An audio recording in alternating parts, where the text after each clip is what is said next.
Let's talk about relative forces. Now, this is something that as a PT and physics geek, I absolutely love because I like thinking about all the forces that we're putting on our joints, the tissues, the tendons, all that stuff. So let's just think about it in relative terms. If we take somebody, let's take a 200-pound adult. This is just simple math. 200-pound adult. If I have that 200-pound adult just squat down and stand back up, they're putting about 100 pounds through each leg, roughly, right? It's not too bad. Now, if I am going to have that person go for a run, they're going to put 3 to 5 times body weight through each leg with each step. So let's see, some simple math there. That's going to be 600 to 1,000 pounds through each leg each time they step. Oh, and it's 1,500 steps per mile. Let's not forget about that.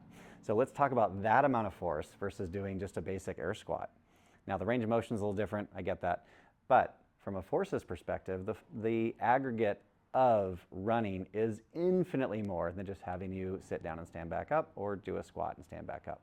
Now, even if we put weight on you, let's say you weigh 200 pounds and I'm going to put 200 pounds on you, makes that total package 400 pounds, and you do a squat.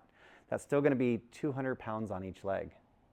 Now, so squatting body weight, heavy, puts 1 times body weight on each leg, where again, running puts 3 to 5 times body weight on each leg.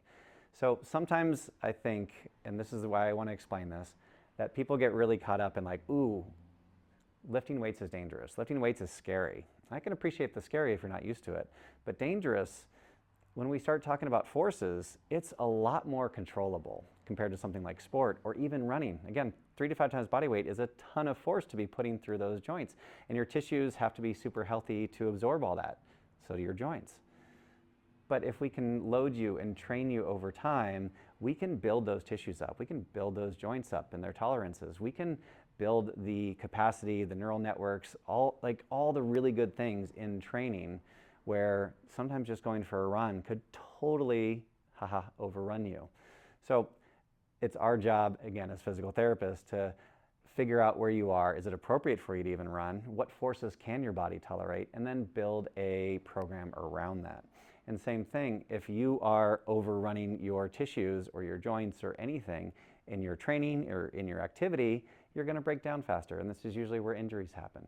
So from a training perspective, we want to try to keep your volume managed and appropriate for where you are in that journey. Now, once you're an advanced athlete, you can tolerate a whole lot more. As a beginning athlete, you usually can't tolerate as much, but it's all about forces, it's all about load, it's all about how it aggregates up.